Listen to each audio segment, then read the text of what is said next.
The alarms were screaming before I even opened my eyes. I woke up strapped to a cold metal chair, my wrists pinned by soft restraints, and a blue light pulsing above my head like a heartbeat that did not belong to me. Somewhere close by, a voice was shouting in a language full of clicks and low hums, and another voice, calmer but tight with worry, kept repeating one word, over and over. Human. I twisted against the straps. My name is Nora Bennett, and the last thing I remembered clearly was signing a contract in a small office in Manchester, a recruiter with tired eyes telling me the pay was too good to say no to. Then there had been a bright flash, a pull in my stomach like falling down a lift shaft, and darkness. Now there was this, a room built for bodies taller than mine, walls curved like the inside of a shell, and three creatures standing over me with skin the color of wet slate and eyes that blinked sideways instead of up and down. One of them leaned close. Its voice came out through a small device clipped near its throat, translating its clicks into rough English. You are awake. Good. There is no time left to waste. Where am I? My throat felt like sandpaper. You are on Karen Station, orbiting the colony world of Doran 6, and you are the only reason we might survive the next 2 days. That got my attention faster than any alarm could have. The restraints loosened, and I sat up too fast, my head spinning. The creature who had spoken introduced itself as Vel, a coordinator of the colony below. Vel's face was hard to read. All sharp angles and no eyebrows, but the urgency in its posture was unmistakable, the way its long fingers kept twitching toward a screen glowing with red warning symbols. Our colony grows a crop called senile grain, Vel said. It is the only food source that survives on Doran 6. 3 days ago, the soil turned against us, a living poison, spreading root to root, field to field. In 2 days, it reaches the last untouched valley. When that valley dies, our colony dies with it. So call your scientists, I said. Not me. I study animals, not alien dirt. We called everyone, Vel said. Xenobiologists, agricultural engineers, machines built only to calculate soil chemistry. All of them failed, because all of them were looking for the correct answer using the correct method. We do not have a correct method left. We do not have time for one. I stared at Vel, at the trembling screen behind it, at the shapes of 2 more colonists standing in the doorway, gripping each other's arms the way people grip things when they are trying not to fall apart. What exactly do you think I can do that they can't? Vel's answer came fast, like it had been rehearsed 100 times in Vel's own head while waiting for me to wake up. Your species survived ice ages with sharpened sticks. You built farms on land that should have killed you. You did not wait for perfect knowledge. You experimented. You failed. You tried again, faster than any method we understand. We do not need a scientist. We need someone who acts like your kind always acts. Reckless, relentless, alive. There was no time to argue about whether that was a compliment or an insult. A siren cut through the station, sharp and urgent, and a voice on the speakers announced that the poisoned soil had crossed into a new field, faster than predicted. Vel grabbed my arm, not gently. We go down now. The shuttle ride to the surface was rough, shaking so hard my teeth ached, and through the small window I watched the planet grow from a marble into a world, canyons the color of rust cutting through pale stone, and here and there, patches of blue light glowing faintly across the ground, like scattered stars that had fallen and refused to go out. That is the senile grain, Vel said, following my gaze. When it is healthy, it glows blue at night. When it dies, it turns to ash gray and never glows again. I counted the patches. Too many of them were already gray. We landed hard, the shuttle doors sliding open to a wave of dry heat and a smell like burnt sugar mixed with something sour underneath. Colonists rushed past us, carrying baskets of grain, carrying children, carrying nothing but fear on their faces. A tall colonist with a scarred shoulder ran up to Vel, speaking too fast for the translator to catch every word, but I understood the tone. Bad news. Worse than before. The eastern field is gone, Vel translated for me, voice flat with exhaustion. That leaves only the Kessa Valley. If it falls, there is no more food and no more time to grow more, before winter storms seal the canyon roads. How long until the poison reaches Kessa Valley? Vel looked at the horizon, where a thin, dark line was creeping across the ground like a slow tide. By tomorrow night, maybe sooner. I had less than a day to solve a problem that alien scientists with better equipment and better knowledge had already failed to solve. Vel led me through the colony at a pace that left me breathless, past homes built into the canyon walls, past worried faces peering out from doorways, until we reached a wide-open field where 3 colonists in long white coats were arguing over a table covered in glowing charts and floating numbers. They looked up when Vel entered, and their expressions shifted from surprise to something closer to disbelief when they realized I was the visitor they had been promised. "This is her?" one of them said, not bothering to hide the doubt in their voice. "A single human, untrained in our sciences, is supposed to succeed where 3 research teams have failed." "Yes," Vel said simply. "Show her everything." They did, though clearly against their better judgment. Charts of soil composition, graphs tracking the poison spread, samples of dead grain sealed in clear containers, all of it far beyond anything I had studied back home. My stomach twisted with the fear that Vel had made a terrible mistake bringing me here, that I was about to watch a colony die because someone had gambled on the wrong species. Then I noticed something small, tucked into the corner of one chart. A note, almost an afterthought, mentioning that the poison seemed to weaken slightly near old compost heaps used by colonists who still followed traditional farming methods instead of the newer machine-driven systems. "Wait," I said. "Go back. This part. Here. Why does the poison weaken near the old compost sites?" The lead scientist blinked, clearly annoyed at being questioned. "It is a minor anomaly, insufficient data to draw conclusions." "Insufficient data means you haven't tried it enough, not that it doesn't matter," I said. "Back home, we call this a clue. When something behaves differently in one place compared to everywhere else, that's not noise, that's information." Vel stepped closer, its sharp eyes narrowing with interest. "Explain." "On Earth, healthy soil is full of competition, billions of tiny organisms fighting each other for space and food. When one type of bacteria or fungus grows too strong, it usually gets pushed back by something else that thrives in the same dirt. Your poison sounds like an organism that took over because nothing else in the soil could compete with it anymore. But near your old compost heaps, something is still fighting back. That means whatever is in that compost hasn't lost the fight yet." The scientists exchanged uncertain glances, but Vel's expression had changed entirely. Sharp focus replacing exhaustion. "What do you need? Show me the compost heaps. All of them. And I need soil samples from every stage the poison hasn't reached yet, along with samples from where it already won." We spent the next several hours moving from site to site, my hands buried in dirt more times than I could count, ignoring the scientists' visible discomfort every time I did something they considered unsanitary or unscientific, like tasting soil to judge its sourness, or crushing dead grain between my fingers to check its texture instead of running it through a machine. By late afternoon, a pattern started to form in my head, rough and unproven, but strong enough to act on. The poison thrived in soil that had become too clean, too balanced, too controlled by generations of careful machine farming that had slowly wiped out the natural competition in the dirt.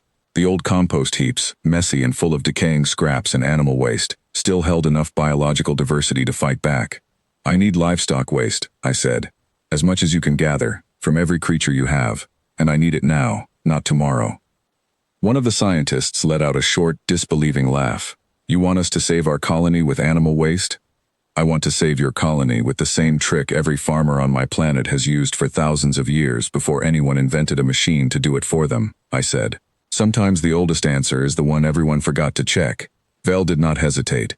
Within the hour, colonists were hauling in waste from every animal pen in the settlement, along with scraps of rotting plant matter that had been sitting forgotten in storage sheds. I built the first compost pile myself, layering it the way my grandmother had once taught me when I was a child too young to understand why it mattered. Packing it tight, then loose, then tight again. Testing moisture with my bare hands while colonists watched with expressions somewhere between horror and fascination. Night fell before the first pile was ready. Standing in the dark, watching the dying blue glow of the grain fields flicker weaker with each passing hour, I felt the full weight of what I had promised. If this failed, there would be no more time for another attempt. Vel found me there, staring at the horizon where the poison line had crept even closer during the hours we worked. "You are afraid," Vel said. It was not a question. "Terrified," I admitted.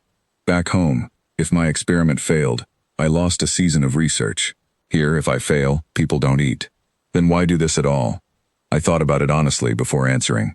Because doing nothing guarantees failure. Trying gives us a chance, even a small one. That's the whole trick to being human, honestly. We've never had guarantees, we've just refused to stop trying anyway. Vel said nothing for a long moment, watching the fading blue light with an expression I could not quite translate. "On my world," Vel finally said, "children are taught patience above all things. Wait, observe, calculate, then act only when certain.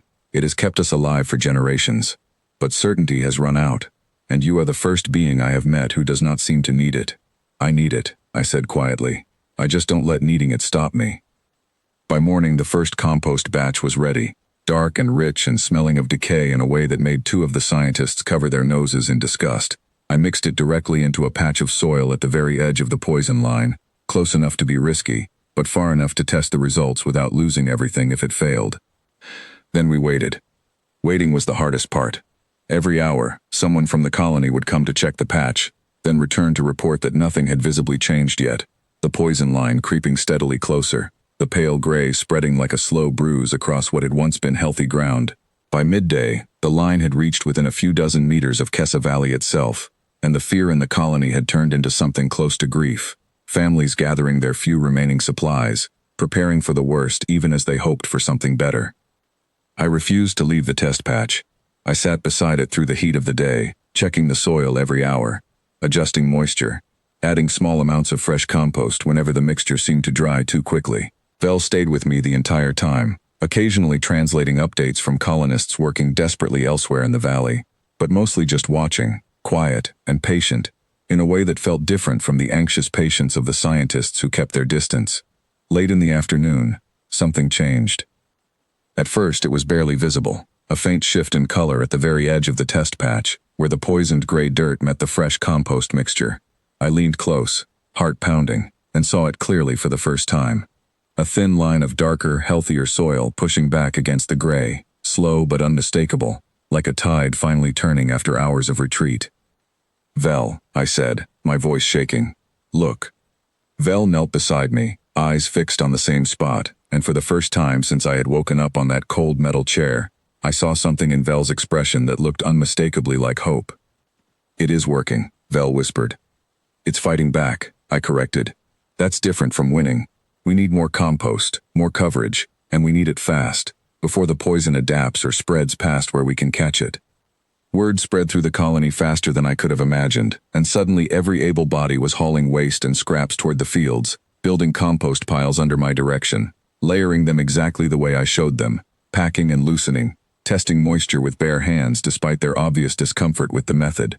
Scientists who had doubted me hours earlier now knelt in the dirt beside farmers, working side by side without argument, driven by the small, stubborn proof of success glowing faintly at the edge of that first test patch. Night came again, and with it, exhaustion deep enough to make my arms shake every time I lifted another shovel of compost. But across the valley, patches of darker, healthier soil were spreading outward from every new pile we built, pushing back against the gray and slow, steady lines. It was not fast. It was not clean. It was not the elegant solution the scientists had hoped to find in their charts and calculations. It was working anyway. By the second morning, the poison line along the edge of Kessa Valley had stopped advancing entirely, held back by a rough patchwork of compost sites stretching across the fields like a stitched wound. It was not a cure. Vel explained that the poison organisms still lived deep in parts of the soil, waiting for a chance to spread again if the colony ever grew careless. But for the first time since the crisis began, the colonists had something they had not had in days. Time. Time to study the poison properly. Time to understand why the old compost method worked when their advanced machines had failed. Time to teach every farmer in the colony a technique that had kept my own species fed for thousands of years before anyone invented a machine smart enough to think it knew better than dirt and patience.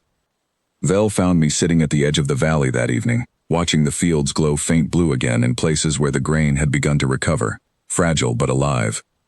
"We asked the recruiters for a specimen," Vel said. "Something small, easy to study, easy to understand. A single example of your species, contained and controlled." "I remember the ad," I said. "It didn't sound half this dangerous." "No," Vel agreed. "It did not. We expected someone who would follow our instructions, defer to our science, wait for our permission before acting. Instead, we found someone who ignored every warning we gave, touched things she should not have touched, and solved a problem 3 research teams called impossible. To be fair, I was terrified the whole time." "That is what surprises me most," Vel said. "You were afraid, and you acted anyway. Our people are taught that fear means wait. Your people seem taught that fear means try harder."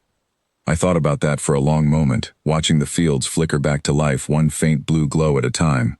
"I think we just got tired of waiting for guarantees a long time ago," I said. "Somewhere back in our history, someone decided that trying and failing was better than waiting and starving. It stuck with us ever since." Vel was quiet for a while, then spoke again, softer this time. You are not what we expected when we asked for a human. No, I said, smiling despite the exhaustion pulling at every muscle in my body. I don't think I am. Somewhere behind us, children were laughing again, running between compost piles that had, only 2 days earlier, seemed like the strangest and most desperate idea anyone in the colony had ever attempted. Farmers were teaching each other the layering technique I had shown them, passing knowledge hand to hand the way it had always been passed on Earth, long before charts and machines had promised to make hands unnecessary. The colony had asked for a specimen to study.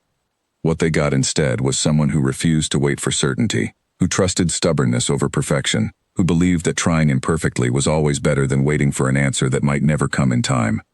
They had no idea what that would mean when they signed the recruitment order. By the time they understood, it was already growing quietly in their fields, glowing soft blue against the dark, refusing, the same way I had refused, to simply give up and fade away.